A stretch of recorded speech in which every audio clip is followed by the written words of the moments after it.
You're listening to Jeremy Vaeni's Paratopia vlog, right here on YouTube.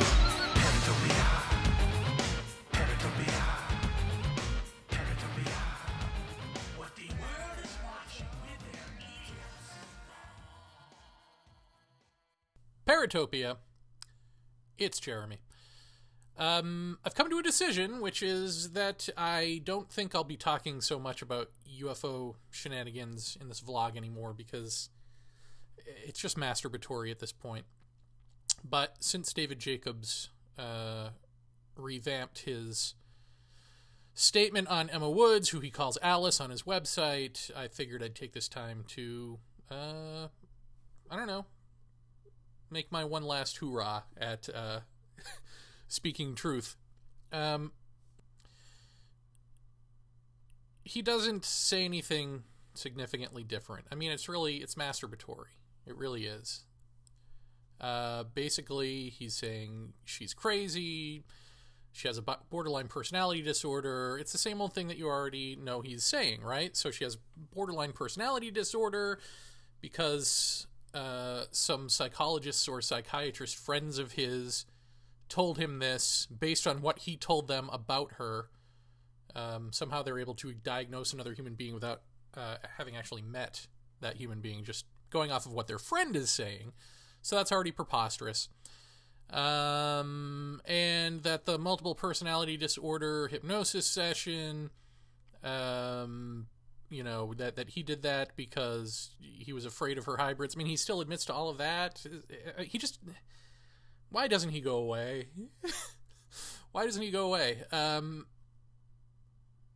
You know, he's still continuing the line that he broke off the relationship with her when very clearly on the audio she's breaking off with him. You know, it's unreal. And also on the audio, of course, we hear him in one conversation saying that he's going to tell everyone that she's crazy. He's going to make her look crazy if she goes public with any of her allegations. So, you know, at this point, I think PalPal33 on our forum put it best, and I quote, "The only tool needed to see the truth in this story is a good moral compass." It's true. I mean, you know, his defenders, such as they are still trying to build this as a he said, she said thing, but it's not he said, she said. It's he said, and she documented.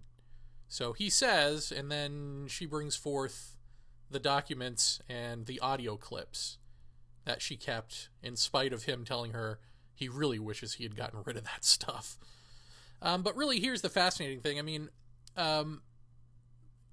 he has all of the original audio, Dr. Jacobs. He has all of the original audio to the hypnosis sessions. So if there's anything about the hypnosis sessions that he feels he has been slighted on, he could very easily present it to the public. So this whole notion that she's edited these tapes to make him look bad and all that, well, why don't you edit them to make yourself look good, and we'll see what's what. So I don't get it. I don't get why he's still around. I wish he would just leave. But there you go. And, you know, I won't... I've been going over in my head whether or not I want to, like, answer charges and lies and nonsense by a certain disinformation website, but I don't want to.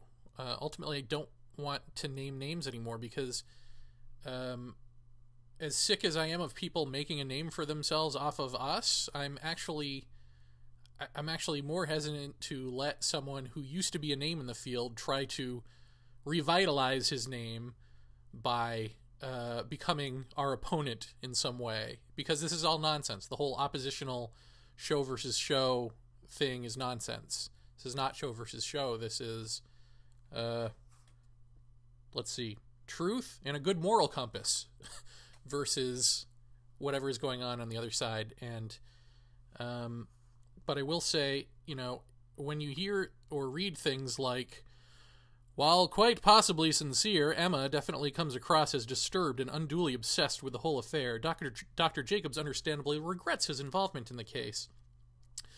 As far as I'm concerned, the barn door was closed after the horses left. Now fans of the TV action procedural NCIS no doubt recall those comedic scenes where one of the agents gently smacks another on the head as an act of discipline. In my opinion, Jacobs deserves similar treatment. He should have stayed away, maybe written her a letter expressing his regret over her distress and suggesting she continue getting the therapy she needs from people in her city.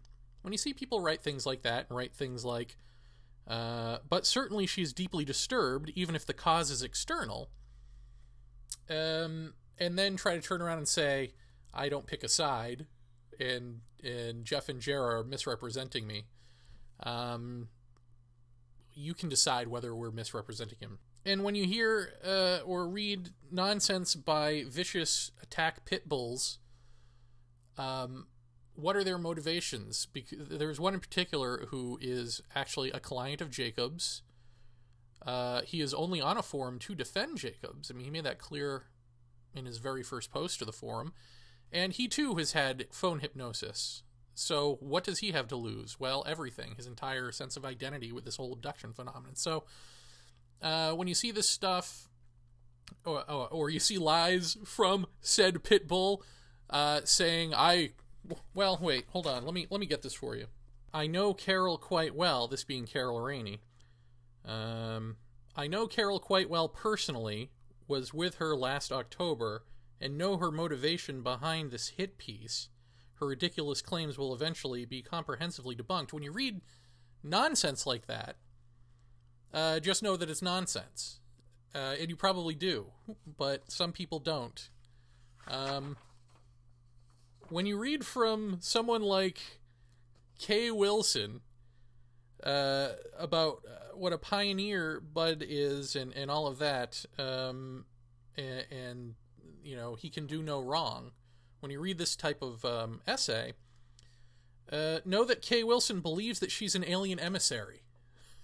So, you know, so these are people that have their identities enmeshed in this hypnosis stuff, and specifically with Bud Hopkins and specifically with David Jacobs. Of course, we can only guess at what motivates a seemingly uninterested party like the host of the other show, except that, like I said, you know, his name has meant nothing since he lost his co-host. Nobody cares about the show anymore, and so he's just sort of trying to rebuild it on the backs of us. That's my feeling. But also, interestingly, his pit bull came to his forum originally and said it was Bud Hopkins and Leslie Kane who personally recommended this show to me. So you have two fans there who actively promote the show. So Bud Hopkins, David Jacobs, Leslie Kane, I mean, these are all, you know. I think we see what's going on here, do we not? But lastly, I would like to say to the Pitbull, somebody had posted in the forum a video of Emma Woods and what she says are mysterious marks on her body.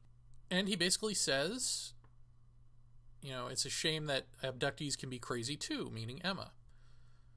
So my question to Mr. Anonymous Pitbull, who, by the way, Emma is not allowed on that forum because she's anonymous, and the host doesn't want anonymous people attacking David Jacobs and doesn't want you to pay attention to anonymous people who attack, but his Pitbull is anonymous. Yeah, to the Pitbull.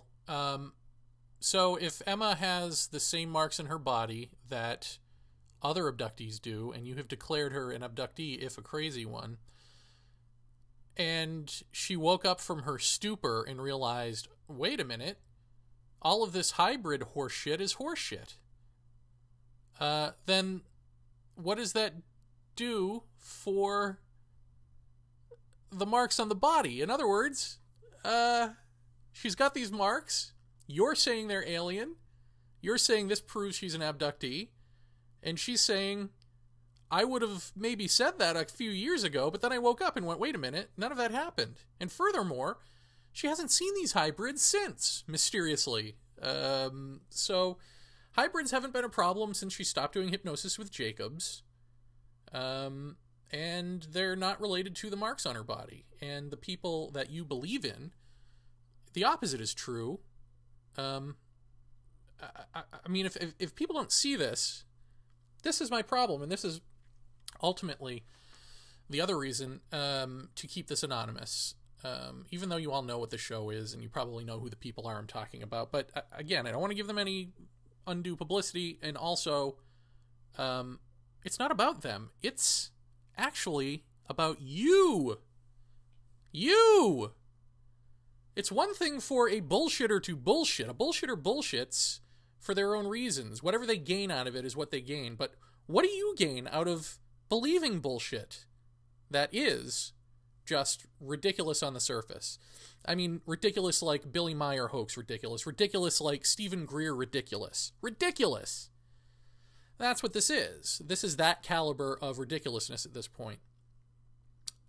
And so for you to defend it, or for you to hide behind your hatred of us or our show, or that this is show versus show, or, you know, battle of the bands kind of thing, you know, the problem is you. The problem is you at that point. You have lost your power of discernment, and either it's because you've got this undying belief and want for this hypnotically retrieved stuff to be real, or because you suffer from wanting to defend your favorite host of a show, or because whatever that cult of personality thing is, you know, with Jacobs and Hopkins, where you know, you want to defend your sacred cows. I get all of that, but do you get all of that? Because this is deeper than that. There are some things in life that trump your selfish wants.